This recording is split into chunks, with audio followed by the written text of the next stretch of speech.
The Concept Prayer Podcast is I just possibly ended. Starting part 5. This is production. I guess my YouTube page is Instagram. I think I like YouTube. Don't forget to like, subscribe. Find me every Friday at 2 p.m. live on the Johnson. You can find us everywhere. Right about Evil Empire Day.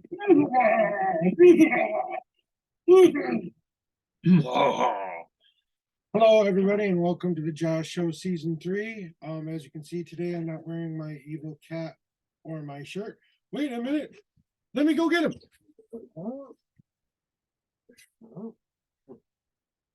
I think I got him around here somewhere. I don't know if you want to see this much sexy, though. Oh, well, sexy.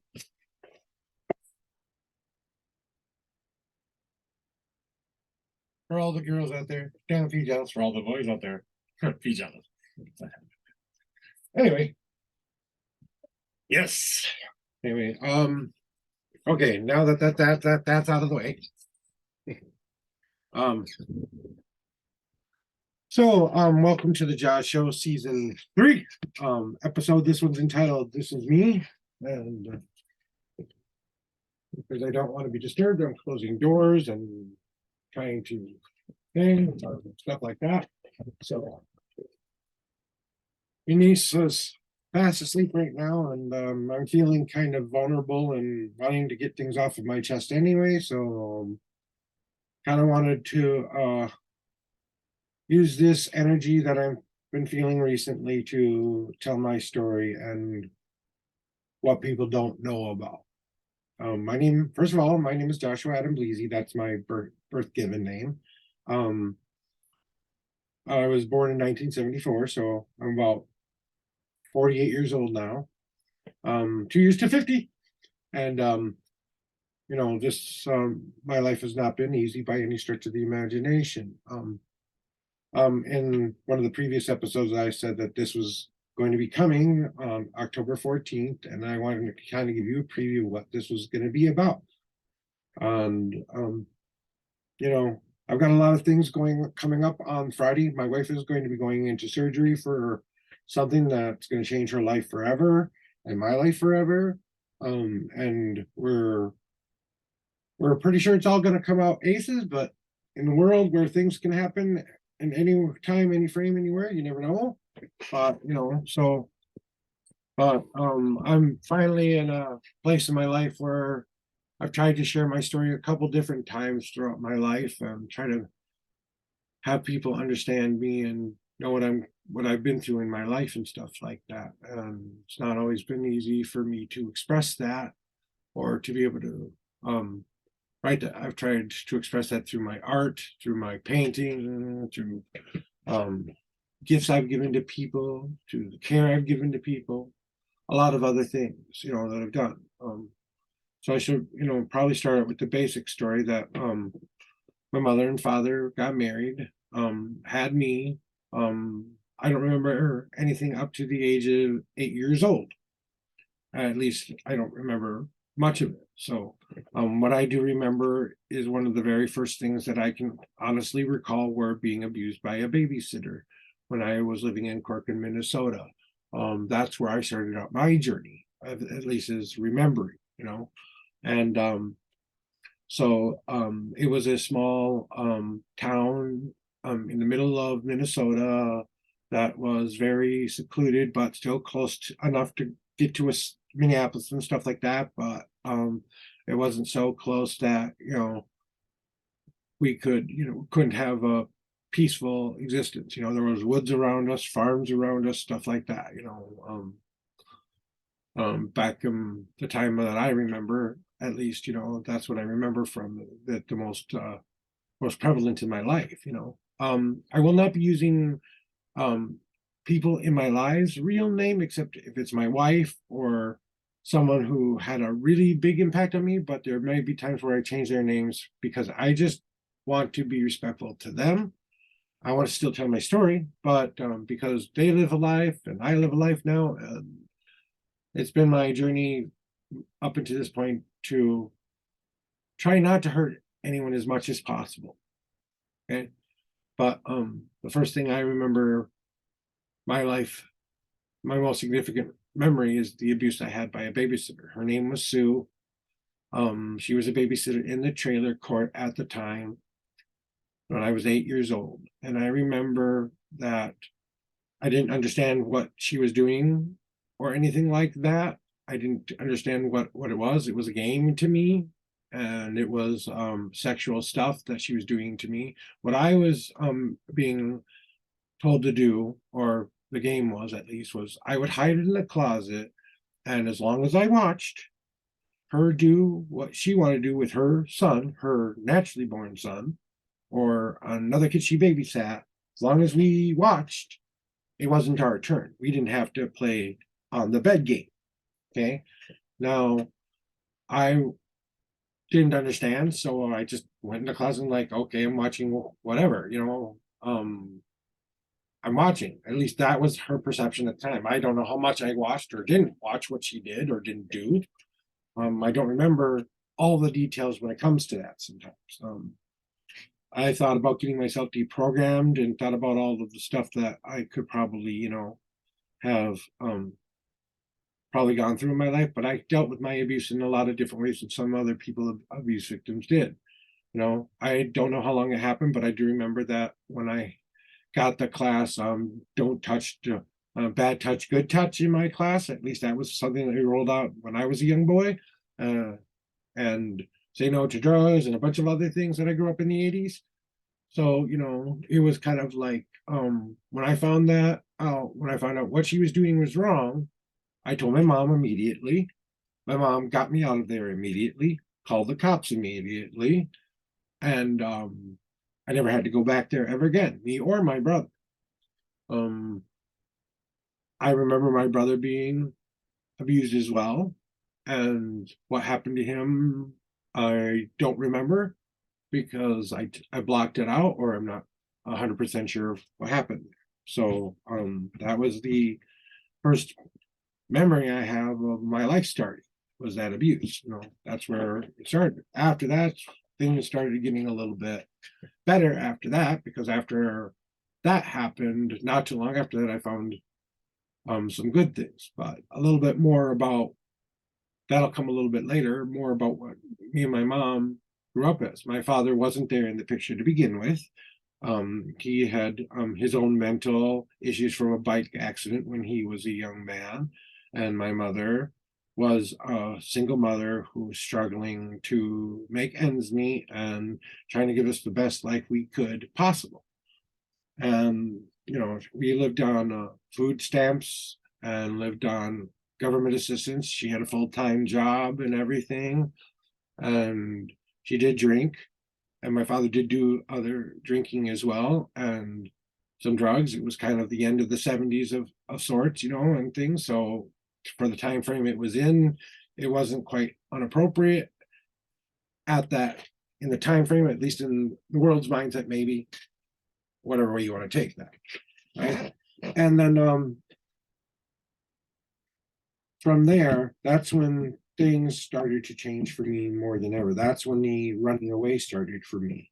Running away was never running away from my mother or anything she did to me. She never physically abused me. She never emotionally abused me. She never did anything but try to encourage me and make my life a better place. So did my father in his own way. I just didn't understand that at the time.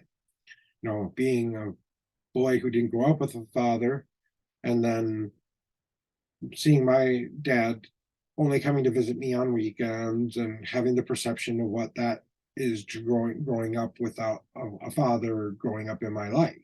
So a lot of the issues that I have in my life are because of my perception of what a male role figure was supposed to be. So I took from my uncles, I took from movies or or books I read or things. So I was a quiet, reserved boy, and quiet, shy, reserved boy, who held in all of his own emotions and didn't express anything up until that point. It wasn't until I had what I called the blue sphere dream.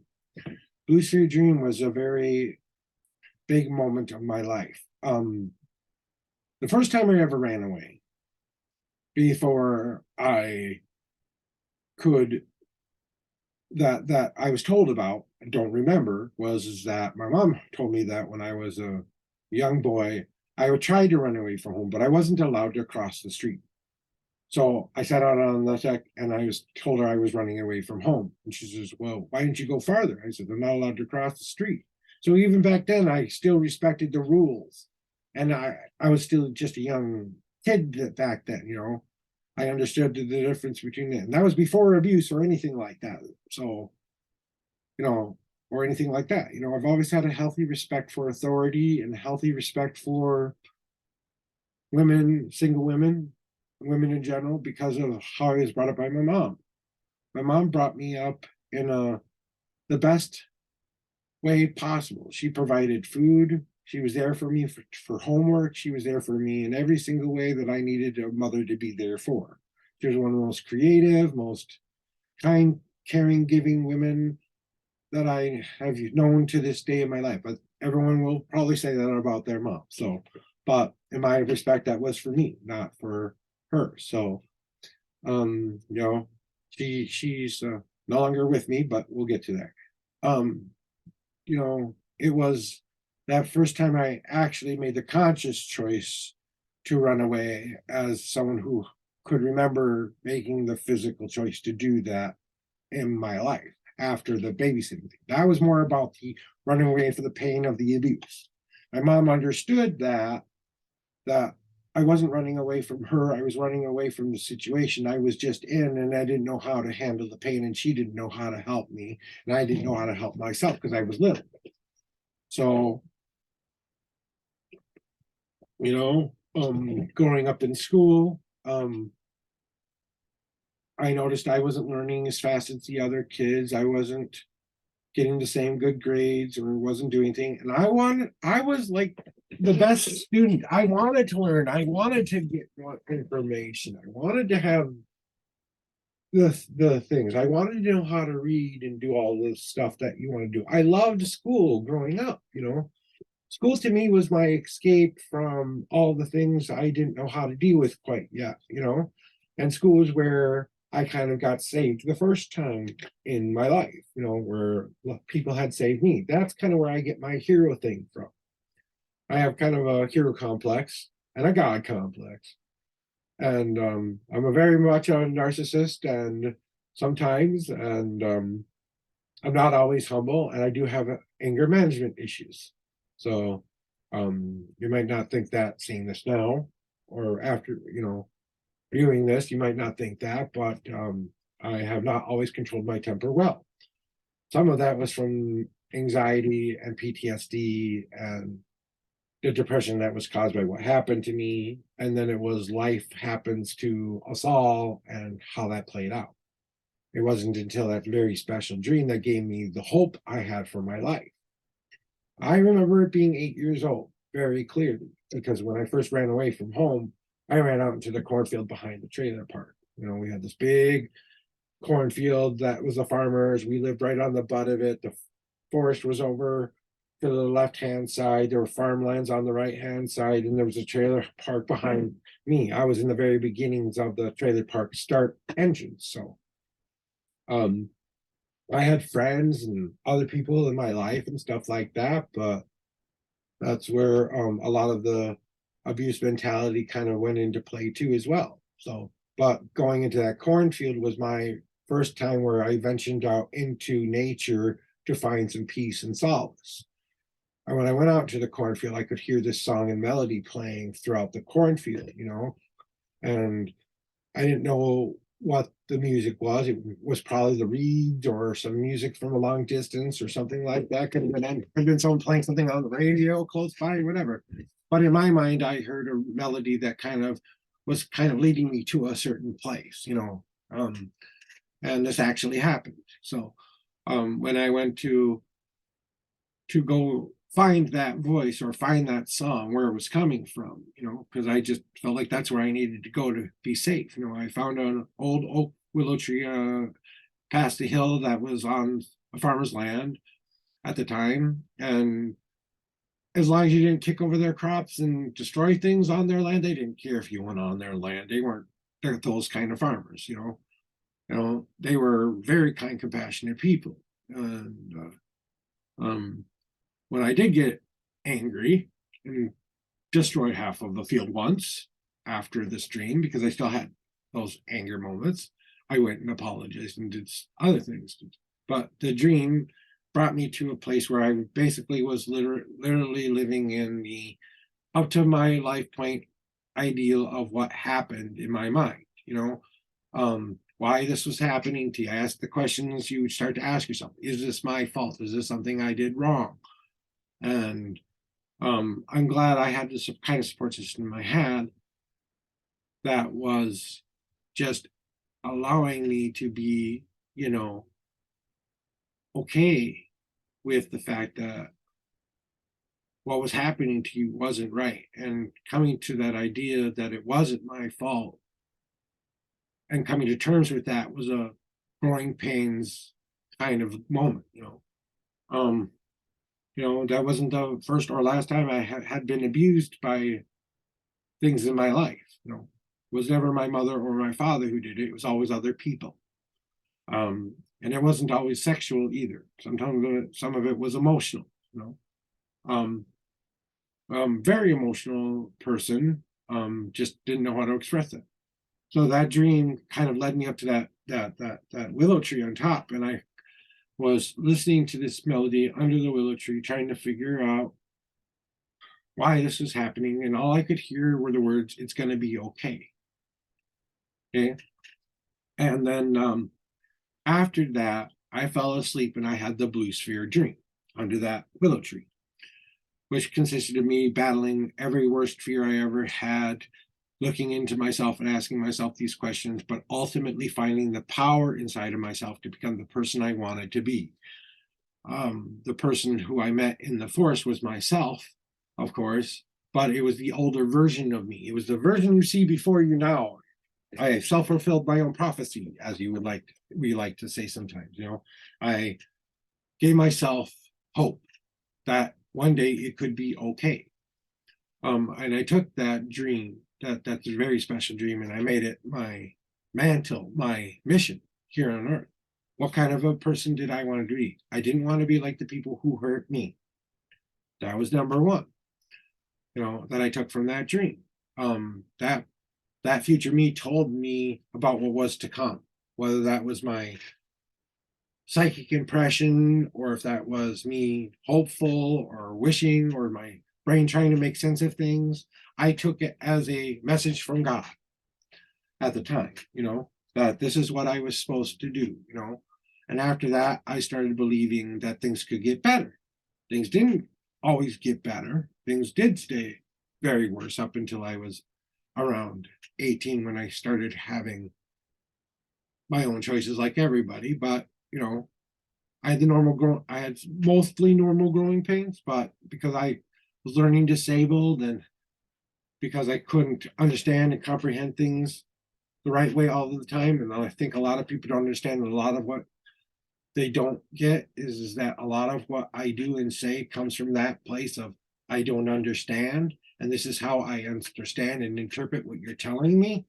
And I've always tried to be very honest about how I feel with how that interprets, at least after the point when I said it was okay to share my emotions. When my mom told me it was okay to be sad and angry and all of that stuff too, So, she was the one who told me it wasn't my fault. She was the one who told me you can find a way to make this your power, not the thing that hurts you, Says, well, don't be like the person who hurt you.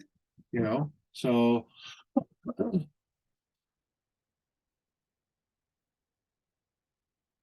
so it's kind of one of those things where, I didn't know I was making a pact with myself that that's the person I wanted to be someday. And whether I made it happen or the dream led me to that, I still believed in it more than I believed in anything at that point in my life. It was the literal God I believed in, was that dream.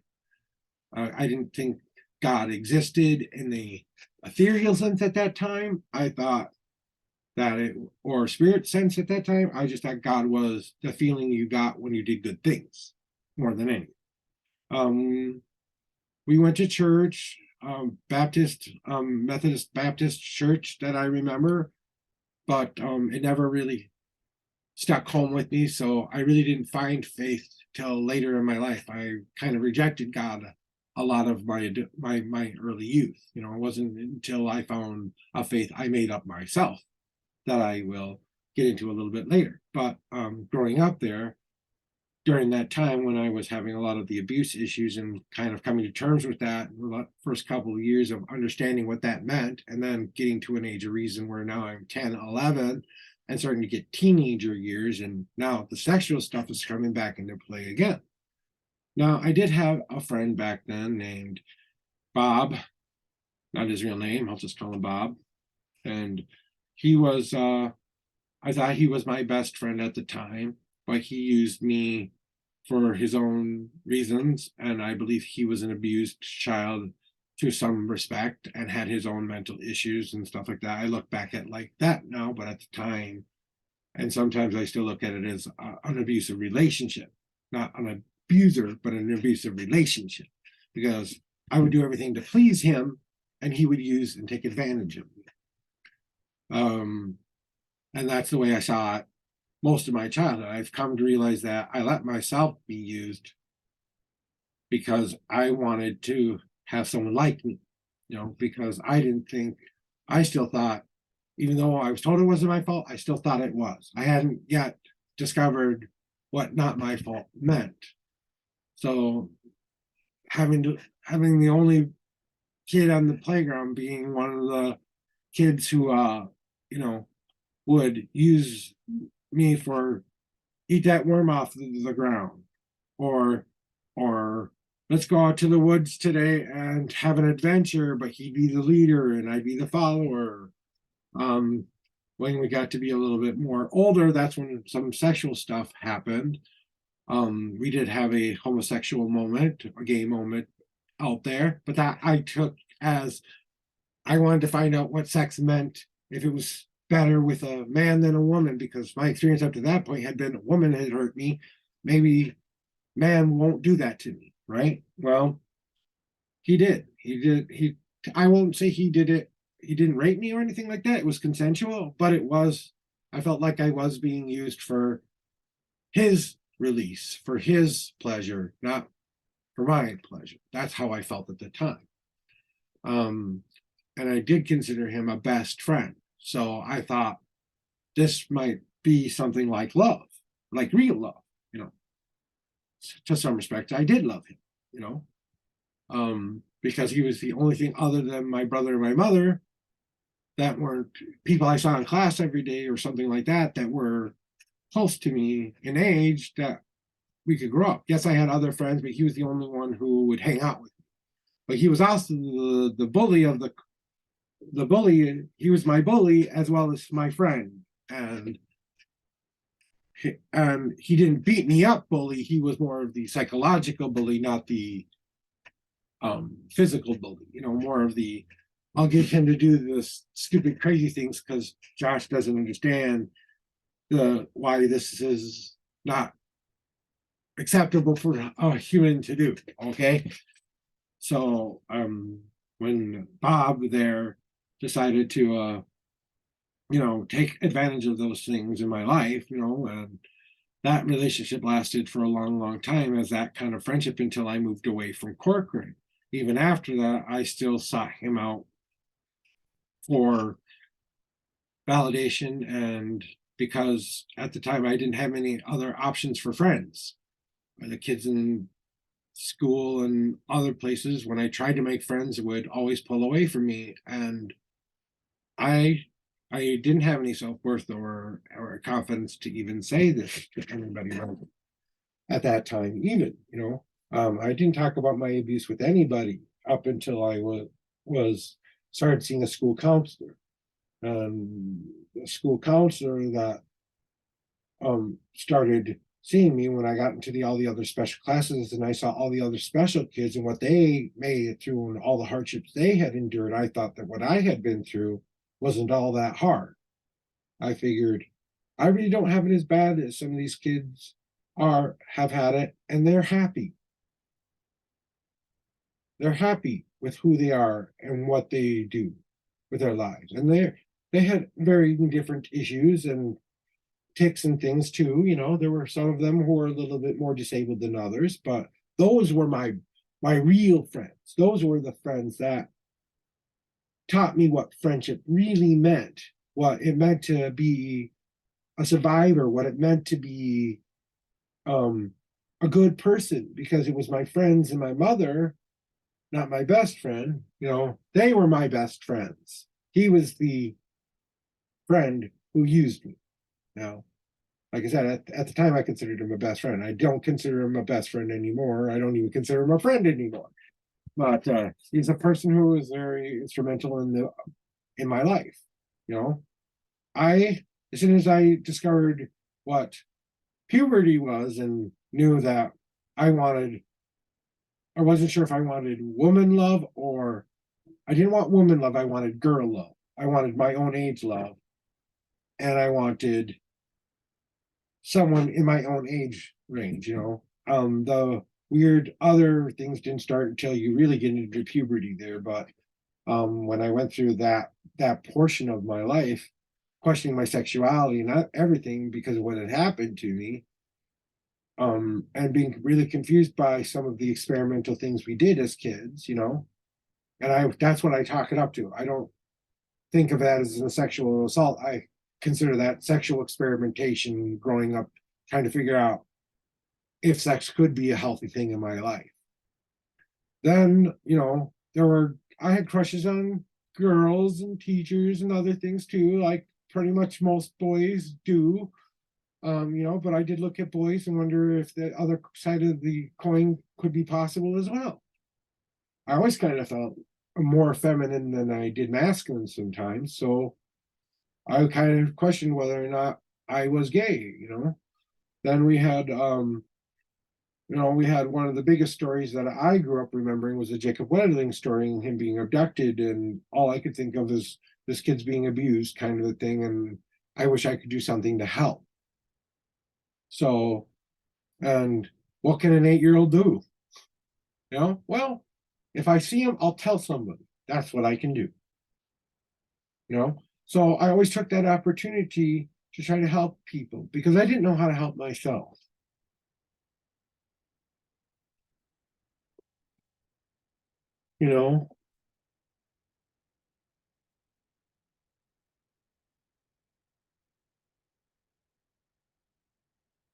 And I'm sorry, I had to check a message from my sister-in-law that, so I had to check a message from my sister-in-law real quick. So thank you for giving me that second. But, so my friends were the special needs kids, and they were the best group of people I can ever met. I can say my love for humanity came from them. My love for people came from them. My love for wanting to help people came from them. Because I really gave myself permission to be okay with the fact that I didn't know how to fix me, but at least I could be a good friend. I could do that at least. And since I was too shy to talk, I listened. That was my superpower, was listening. When people would talk, I would listen. I would just sit there and listen. And I listened. My whole childhood, that was what it was all about, listening, and listening about the things that kind of formatively made me who I was. I fell in love with the romance of life. I fell in love with the Knights of the Round Table and Shakespeare's, and the living in a time where it was simpler and more,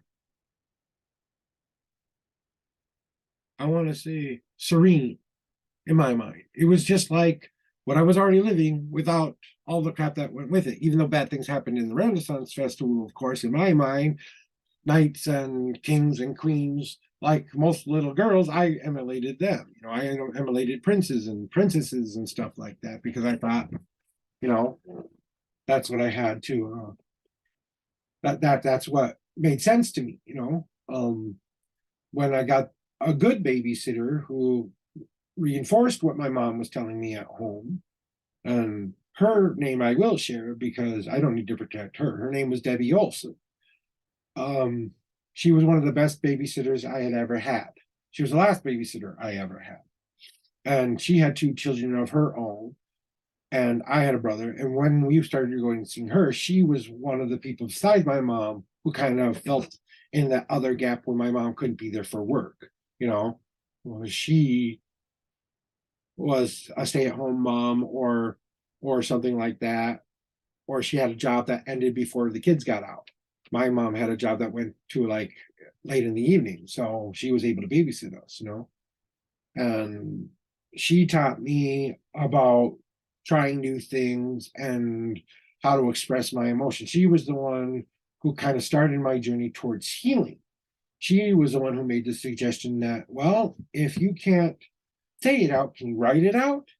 Can you write it down? You don't have to show me, but you can write it out. So I would journal and I would write in a diary. You know? So, you can see why I kind of felt like a lot more of a feminine person. At least that was the perception. Females only did one kind of thing, males only did one kind of thing. I did more female than male things. So, you know, sorry, I got a little bit of a sore there. So if I keep doing that, it's more of a trying to get that pain to stop and stuff like that. And she just um I want to pause this recording for a second. So hopefully that doesn't like because I didn't stop it, I just paused it. So I had to take a second to go tell my wife something real quick. So that's where I was at. But she was the one who kind of encouraged me to try new things and try things in a different way. She tried when the writing wouldn't work, she would say, well, can you draw it out? Can you draw me a picture of how you feel? You know, and stuff like that. you know. So that was kind of one of the things that I did. And then growing up from there, getting that kind of support, not only from my mom, who was telling me all the other things and seeing her going through her difficulties, but at least having that positive reinforcement that I could see my mom was hurting and in pain too, and finally understanding my mom was hurting and in pain too.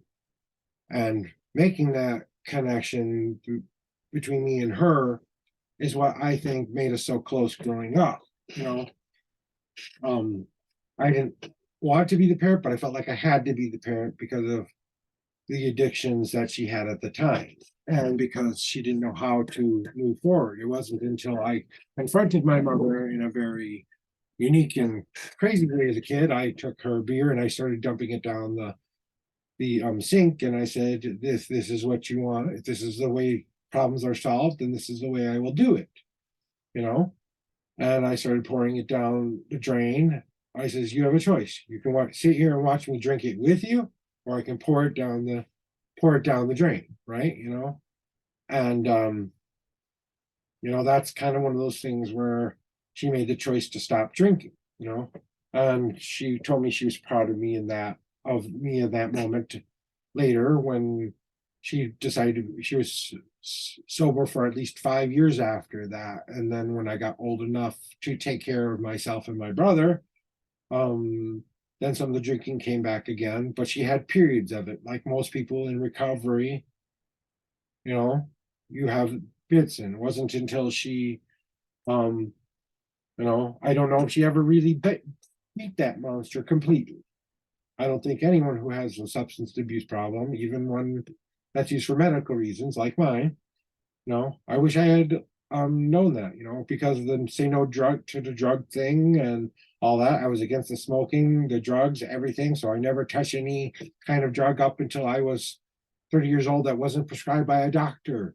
And I used it the way the doctor told me to use it, you know.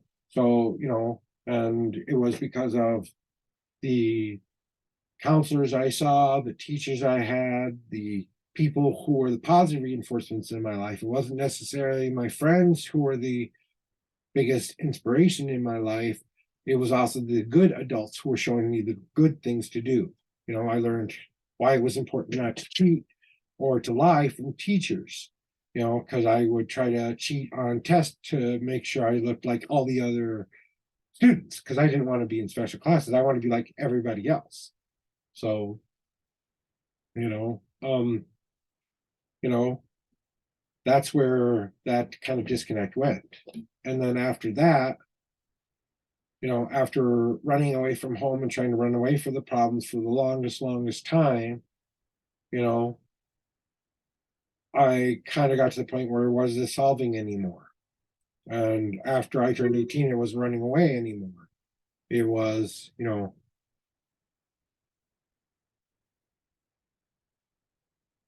it wasn't running away. It was accepting that my life was something I didn't know how to understand quite yet. And I knew that I had to have more knowledge in order to understand that. So I would read and go into books. So my world was books and TV and cartoons, and escaping that, going to school and trying to be a good student and trying to do the right thing and the good thing, because I didn't want to be the villain. I wanted to be the hero. I fought against my other nature most of my life, which was the angry, upset child who decided that the man I was becoming, you know, meant more to me than the person I was. I went through a lot of these moments in my life. I went through ups and downs and ups and downs and ups and downs, you know, and hoping that the choices I were making were more on the better side of valor than the worst side of my nature. But I can't say that the growing pains I gave my mother and father growing up were justified to them, because they weren't the ones who did anything wrong to me. They were the ones who tried to help me more than hurt me. I took it a different way than what they had presented it to me. My father presented it to me in a different way. I felt abandoned. I felt alone. I felt kind of like I was unwanted in some ways. That's where a lot of my abandonment issues come from. Mom did that slightly less than dad, but when she went to drink, that was an abandonment thing too. I saw what it was doing to my mom, and I didn't want that to do to me, so I didn't want to be like that. I wanted to be like she was when she wasn't drinking, the kind, compassionate, caring woman. That's where that came from. The listener, the person who I can open up to and talk to and tell my emotions and feelings to, that's okay to have those, even the angry ones, even when I was a very spoiled, rotten brat and deserved a spanking, it was never harder, or it was never an abusive spank. It was a tap, tap, tap. Don't do that again. Now I want you to go think about what you've done, and when you've thought about what you've done, come back and let me know. Spanking stopped, and I still kept doing that without having to be spanked to do it. I wasn't excessively spanked, let's just say that much. I wasn't physically abused by my mother or by any stretch of the imagination. She was, like I said, or my father for that fact. They never physically abused me or mentally abused me in any shape, way, or form. I took it a different way because of the way things happened to me.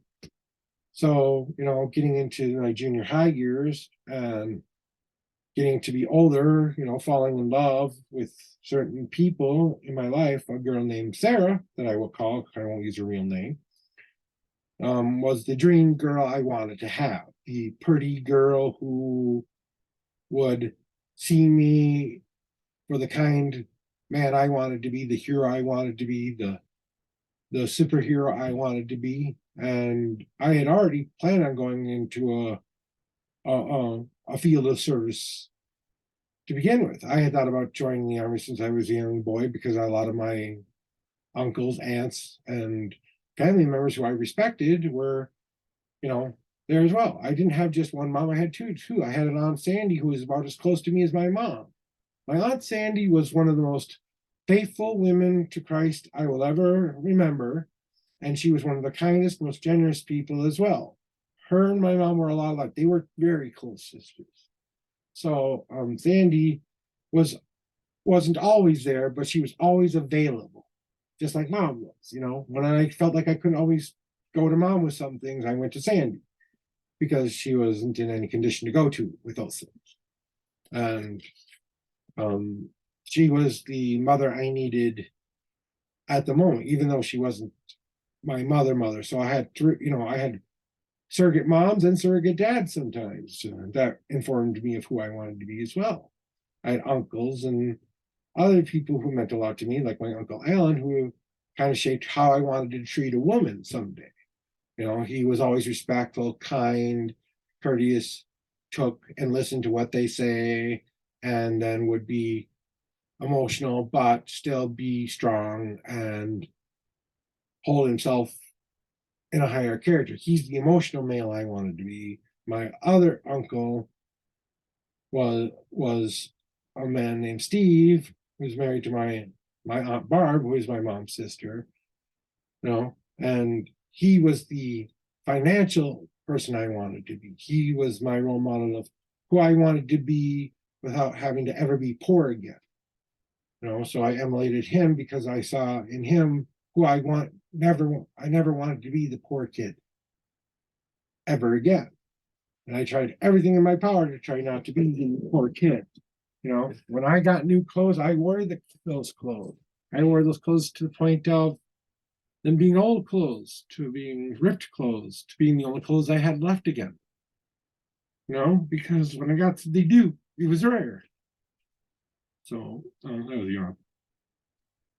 And kind of growing up from there as well. So I fell in love with Sarah, who was actually the girlfriend of Bob. So Bob and Sarah. So Bob and Sarah, and she was my first. I felt she was the one who was meant for me, the girl I saw in the dream that was meant to be my future wife. And that I saw her in. I put her in a light she didn't want to be put in ever.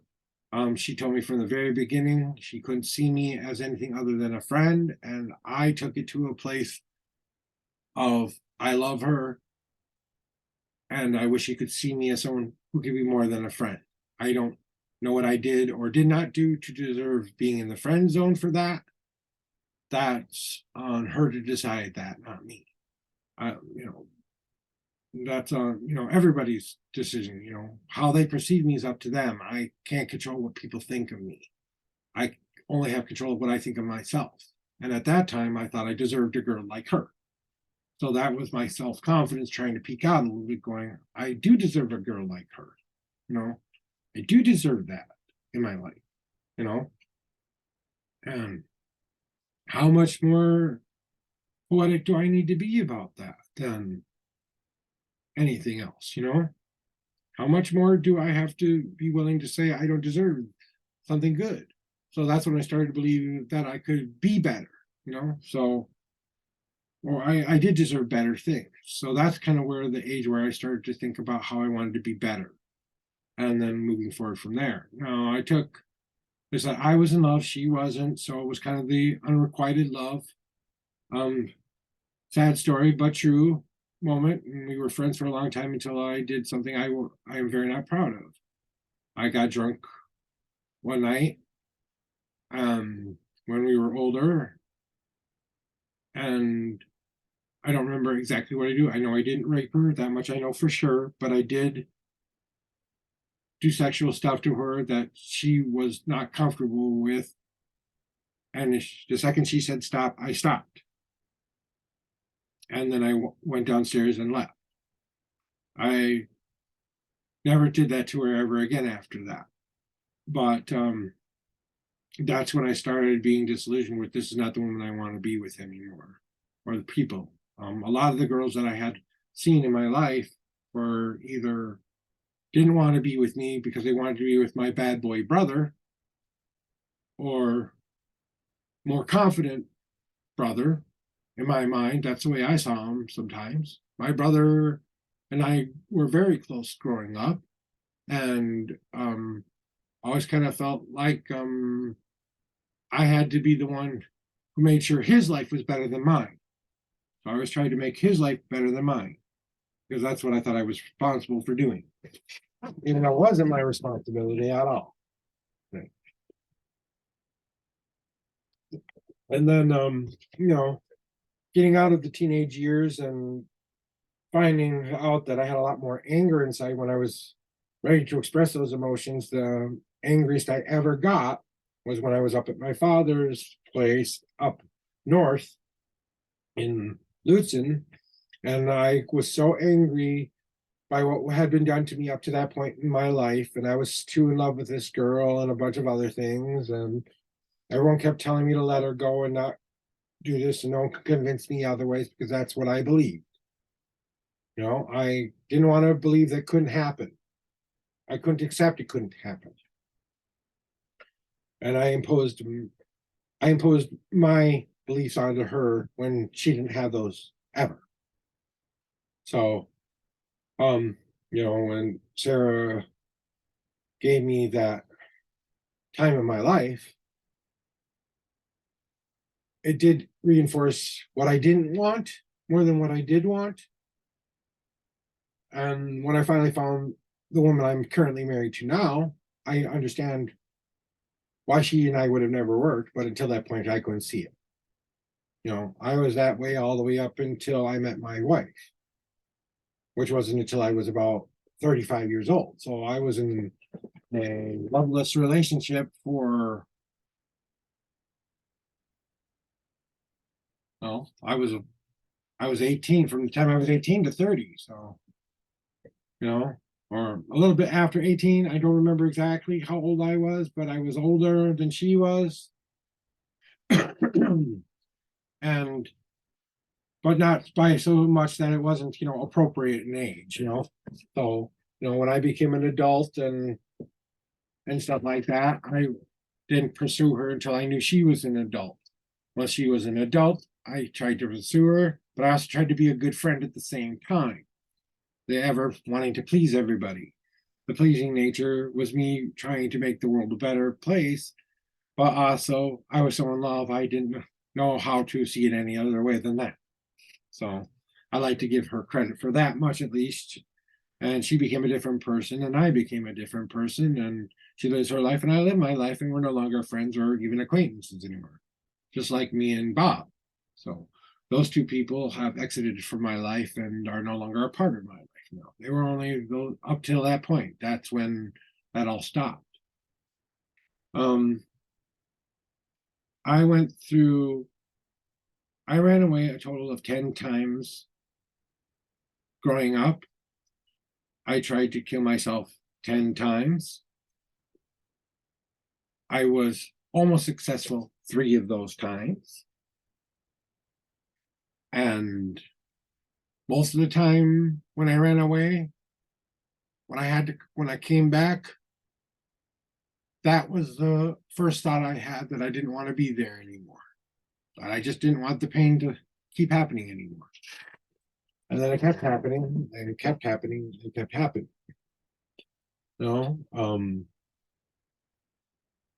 I do believe Sarah took some advantage of my love for her in some respects, but I don't believe she abused it as badly as John did.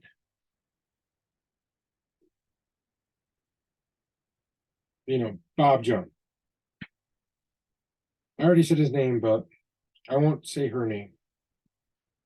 So I'm sorry if I hurt him doing that, but now that's out there, I'm starting to have memory issues and make slips sometimes. So if I do reveal someone's name who didn't want their name revealed, I deeply apologize for any of that.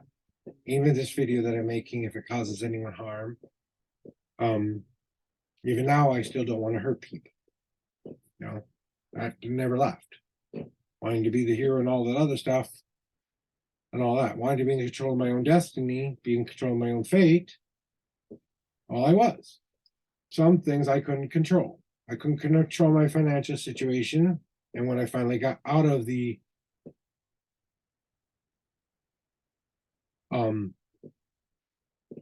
that, I allowed myself to be okay with the fact that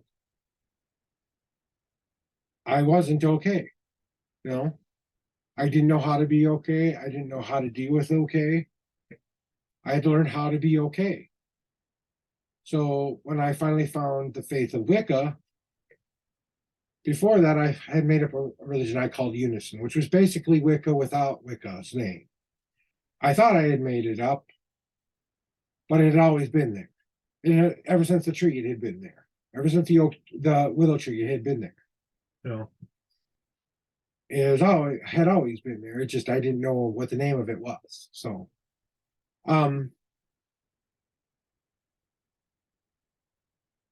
meeting my wife and finding out what real love meant, seeing my mother and my father remarry the year before we got married, kind of gave me that inspiration to start looking for my one true love again.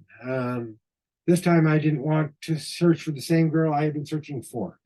I didn't care about the beauty part anymore. I wanted the soul. I stopped looking for beauty and started looking for a soul that would match mine. When I found Wicca and magic and began that journey, learning what it meant to not only honor women, but honoring myself as well as a man, and learning what real love looked like and felt like, was the most transformative moment of my life. That's when the abuse finally started to leave me a little bit and get me to the point I am at now, 15 years, 16 years, 17 years later, after we've been married, and getting on from there. And I will be able to look at that stuff and go from there. So, meeting my wife was an instrumental moment in my life. And I'm going to keep talking about me and my life a little bit here and there and stuff, but I grew up on assistance and never knew what it was like to have anything new or anything like that. So I wasn't homeless by any stretch of the imagination, but had some things I had to get done. I'm gonna stop this one for right now, guys, because I don't want to make this too long, and I might have to cut this into 2 episodes, so YouTube will let me play it. Thank you for joining me on this Joshua. This is me. I hope I gave you a little bit of insight into me today. You guys want to know anything more about me or my life? I'm happy to answer any questions. And I will be going into why the Joshua came into being next. So will join me next week for that. I will talk to you guys soon. Thanks a lot. And thank you for listening. I really do appreciate it. Don't forget to like and subscribe my page at the Joshua. I hope you've enjoyed it to this point. I'm gotta get going. So love you. Bye-bye.